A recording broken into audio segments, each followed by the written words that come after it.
Today, this session is going to be on introducing an alternative pedagogy, teaching learning for global citizenship education, where we bring education from the classroom into the community space.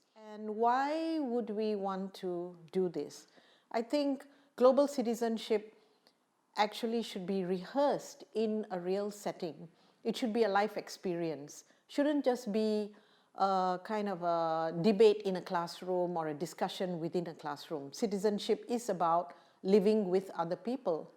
So let's go deeper into this subject and see how do we do this? How do we take global citizenship from the classroom into the community? So let's look at how can we do this integration of the classroom and the real world experience. So in the classroom, what is learned in the classroom by the student is really important. I mean, objective knowledge, information that they can get from the teacher, from the web, analytical skills, skills for research, etc. These are classroom-based resources. But citizenship is really about how you handle life out there in the real world. And it's really important to make this kind of communication or interaction in the real world, because we learn from community a more contextual, it's a possibility to contextualize some of the issues that have been surfaced in the classroom. It's also a possibility to look at real obstacles, real communication skills that are needed, such as negotiation, empathy, understanding other people, etc. And these can only be got in a real setting, which is, in a community. So you could say that we're talking about applied learning here, or what people may call project-based learning in community, or even place-based learning. So in order to take GCED education into the community, we need a kind of a platform in the community. So it's good to look around the school or around the institution or around the organization for a kind of a space within the community, a location where there is a responsive community that would work with you as an instructor, as a teacher, as an NGO worker, where you could go into the community, you could take your students with you, and maybe even sort out a kind of a space, a study space or a workspace in that community, maybe a temple or a community hall where the students could work, and create a kind of a platform where students can rehearse global citizenship, looking at the issues faced by that community, maybe a thematic issue related to citizenship, to issues in the community. Could be waste management, could be environmental degradation, or any kind of issue within the community that is visible and the community is willing to talk about it. So setting up a kind of a laboratory in the community with the correct space and a friendly community is important. So once we have this platform, we can execute the process. So what does the process of community-based learning involve? Basically introducing the children to the community and to the theme, the GCED team. The theme, as I said, could be environmental degradation, waste management. It could be attitudes towards foreign workers, negative attitudes towards foreign workers, etc. Now, once they've been introduced to the site and the community, they need to engage with the community. This engagement is really, really important. They need to interact, maybe using tools such as interviews. They could actually work with the community, maybe engage with them, experience what the community is experiencing, as well as investigate using some research skills that the teacher might have taught them, or tools like photography, documentation, etc. Once they've collected this data, they can actually go back to the classroom, or they could work in that community space to critically reflect on that data and to evaluate what is the cause of this issue that has arisen in the community. What is the cause and effect? What is the impact on the community? Why did it happen? And the instructor or the teacher or the facilitator needs to move the students on, which is very important in citizenship education, a plan of action on how they can intervene or facilitate in a way so as to alleviate the issue that the community is facing. It could be a very small thing, a really small input or intervention on the part of the students. And it's very important that they communicate their findings, or they use that intervention to give something back to the community which would improve their situation, or share it with others for the purpose of, say, awareness raising, so that there's an element of action after the investigation and the evaluation. Okay, we're going to look at an example of actual practice of GCED in the community. And in this case, it's a group of primary school children from the age of about 8 to 12. And they had their own issues while living in a city kind of environment, where their playing spaces were being threatened by traffic and people taking over their play spaces by putting food stalls, where they used to play, or fields were being taken for other purposes. So our organization, which is a kind of an educational organization, actually worked with these children and a few other partners to help the children to resolve this issue. So what we did was we got the children together and we asked them to map the places which they felt were their play spaces which were being threatened. So they took their cameras and they took little maps, hand-drawn maps, and they ran around in the city, and they, with facilitators, of course, to each group of children, and they marked out places which were originally their play spaces but were now being threatened. And they also took photos of these places, and then they came back to the workspace and they evaluated what was the problem in these play spaces, what was blocking or threatening their play space, and they also made suggestions on how the space could be improved, either with lighting or with removing obstacles or with cordoning it, giving it a fence, etc.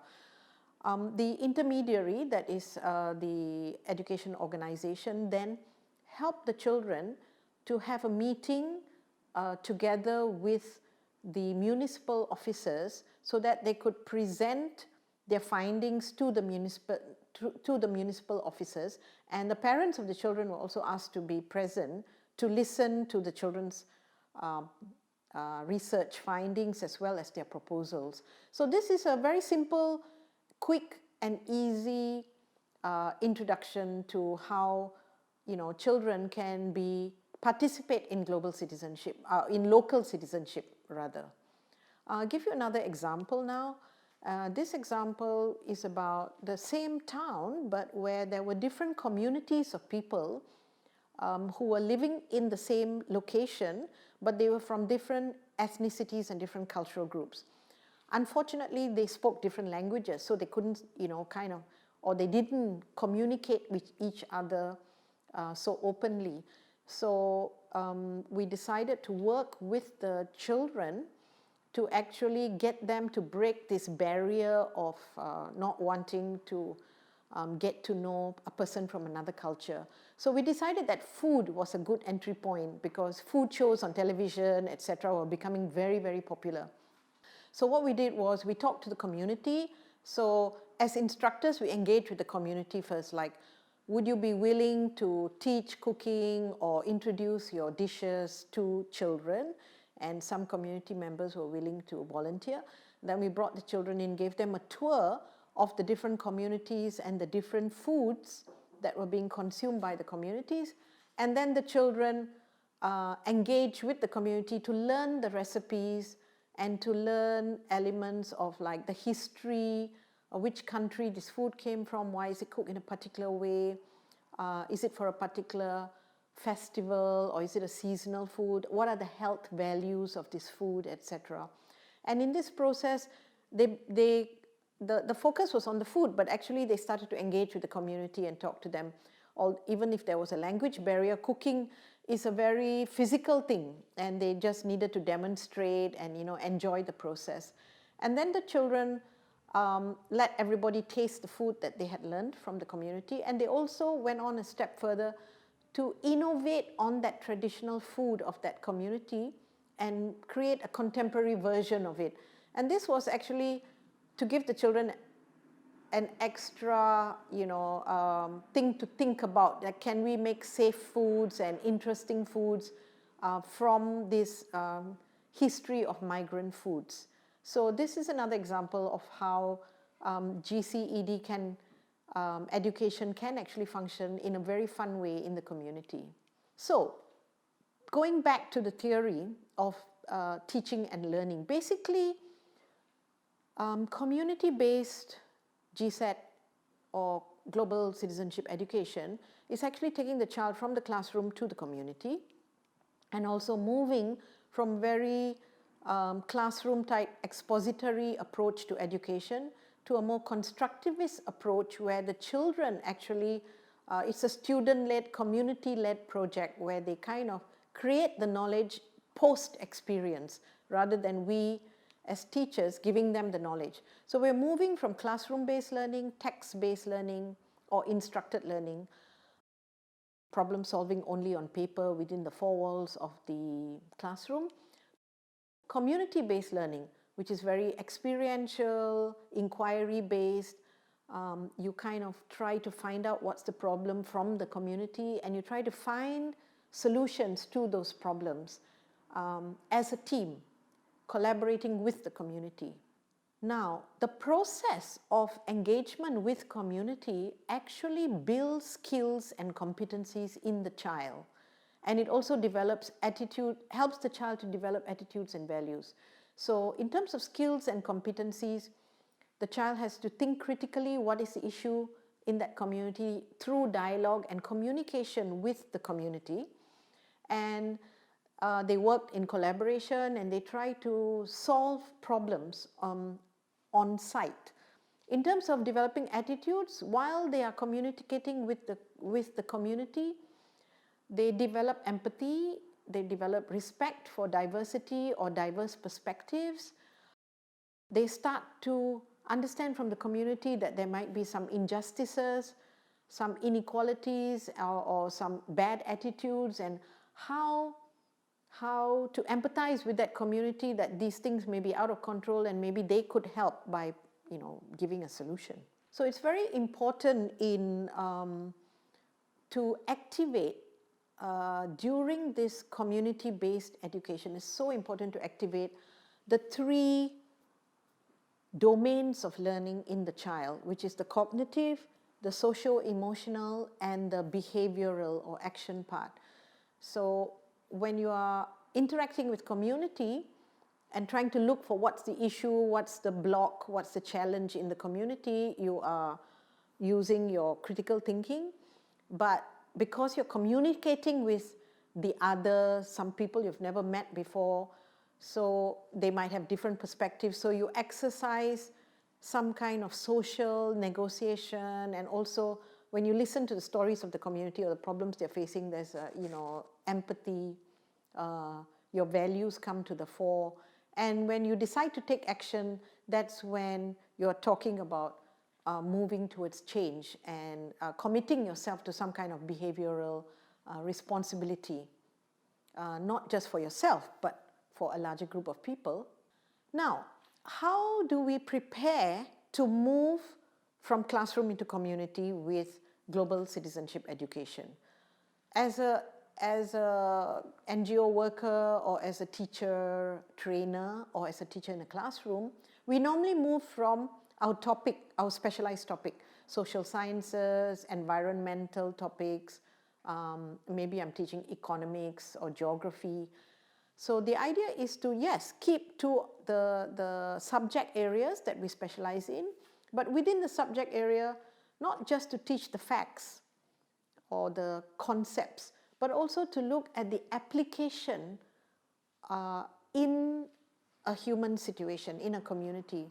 So what is human behavior, for example, in relation, let's take the subject of economics. So we can look at income disparity in economics. We can look at production and consumption. Is production overdone, or is there overconsumption? Is there a problem between supply and demand? Is there income disparities?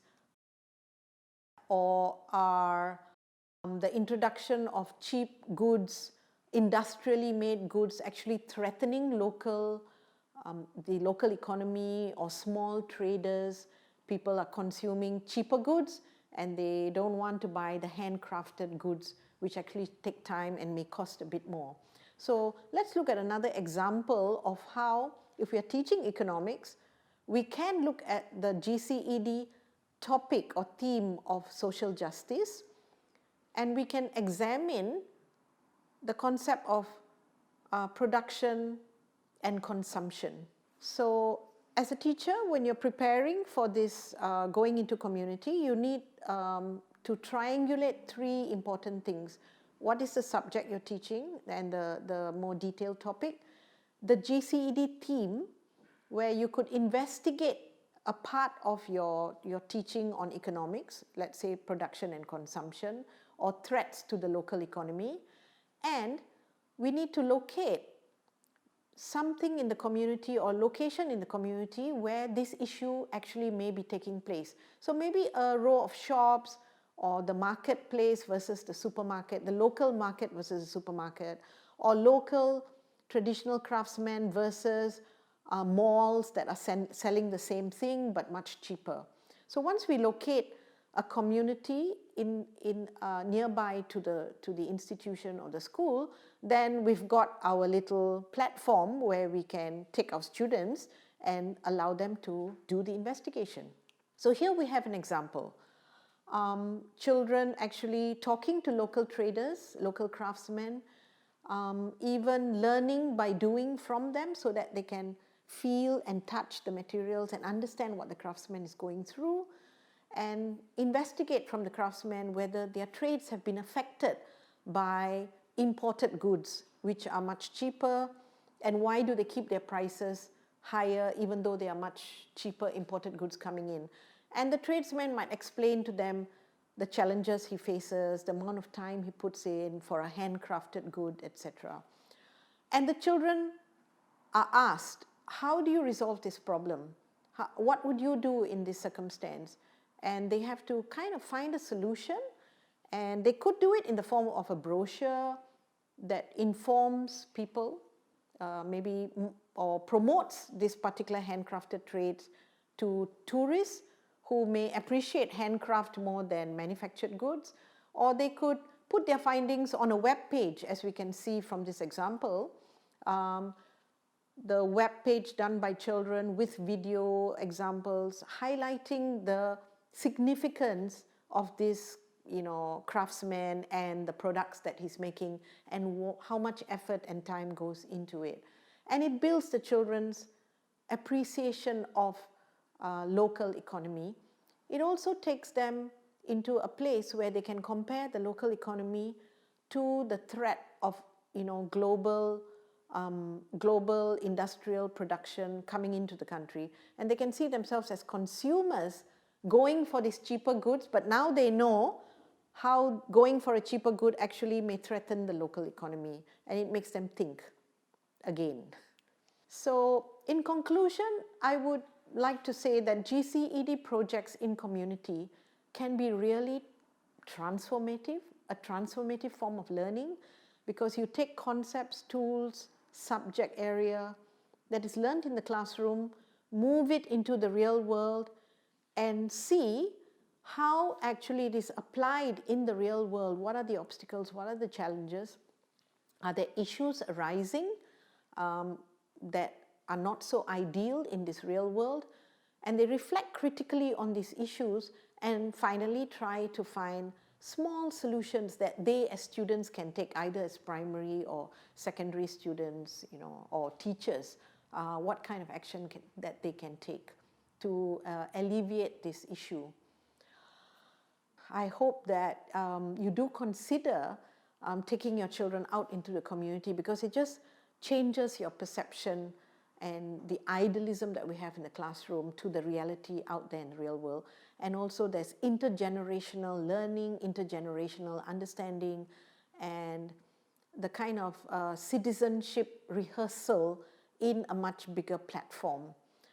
I'm going to end with a very fun video to basically convince you that children really love doing community-based education, and they really enjoy the opportunity to be a citizen for a short period of time in their communities.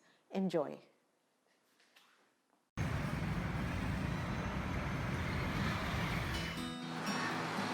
我认为北海有很多文化古迹值得我们去发掘。 Di Bagan, banyak kedai yang mempunyai keperluan seharian kita. Di Bagan terdapat banyak kedai elektronik dan kedai hardware.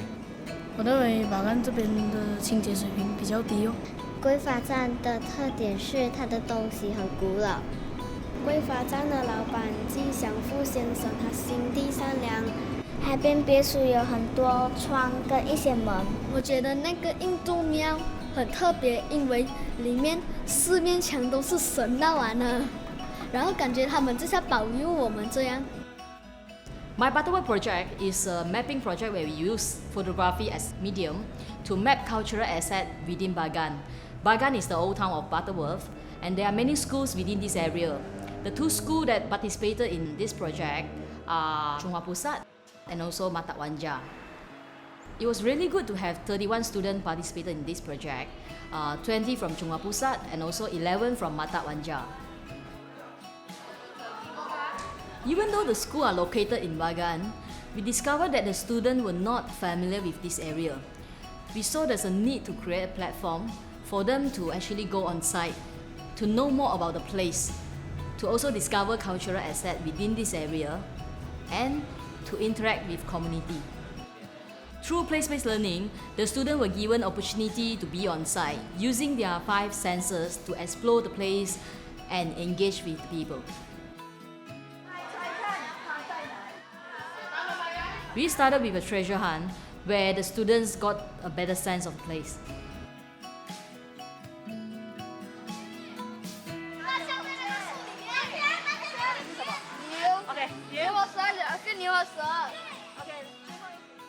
Then they map shop houses to know who are the people and what they do.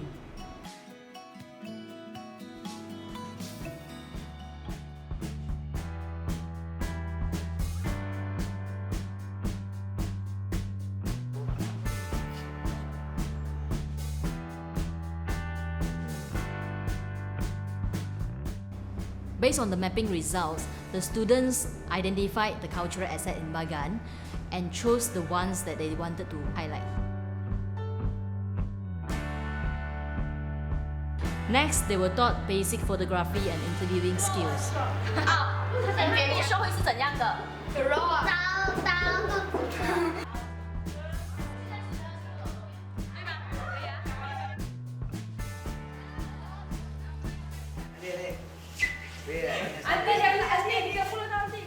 Saya nak kamu cerita apa yang bagus tentang grup ini tadi.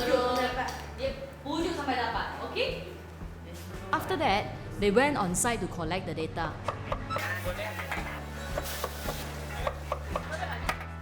Buat bidai, dia punya bahan-bahan betam, kayu. With the collected data, each group created a photo essay.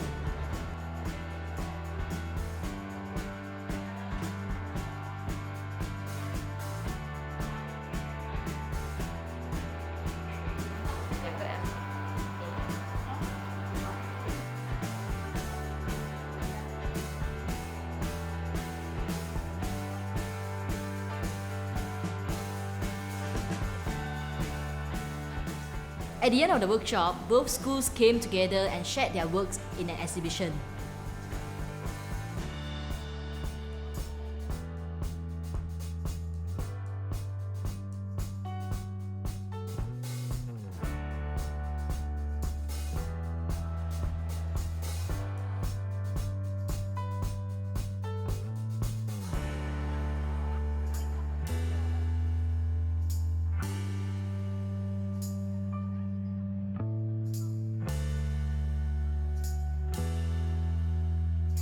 think these kids can, because they're small, they have the ability to go down and look at the small parts of Butterworth that maybe adults like me might overlook. So this is like spies on the street, giving you the local information, the local secrets. So for me as an outsider from KL, I think it's a great project. Thank you very much. You're from this school, sini ya? Pada pendapat saya, program My Butterworth ni yang membabitkan pelajar-pelajar sekolah dengan pembelajaran dua bilik darjah untuk memudahkan pelajar-pelajar melihat dengan lebih dekat kan sesuatu subjek ataupun mata pelajaran tersebut.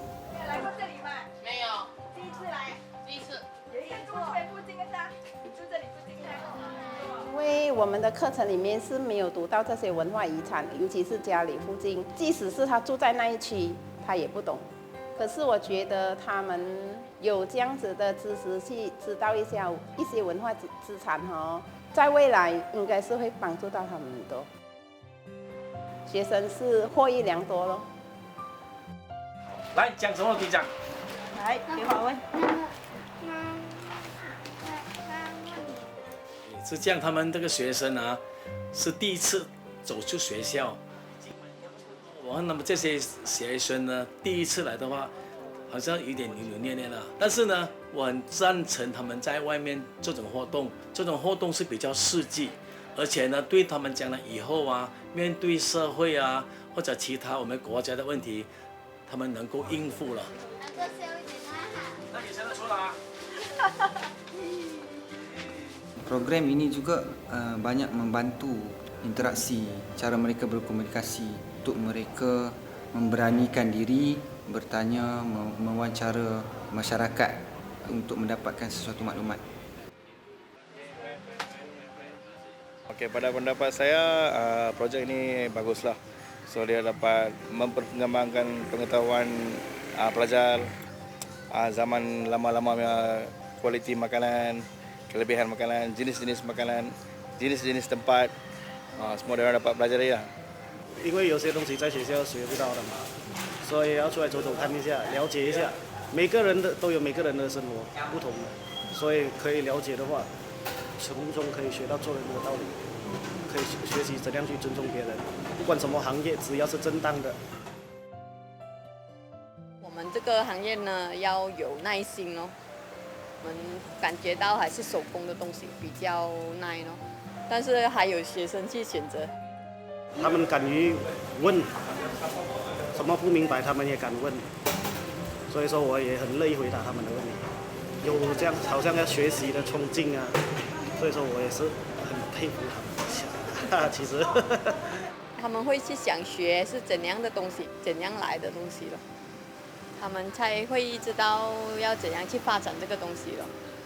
因为每次都是读书，什么东西都从书那边来。现在呢，他们去访问他们自己得来的answer，所以他们会比较珍惜。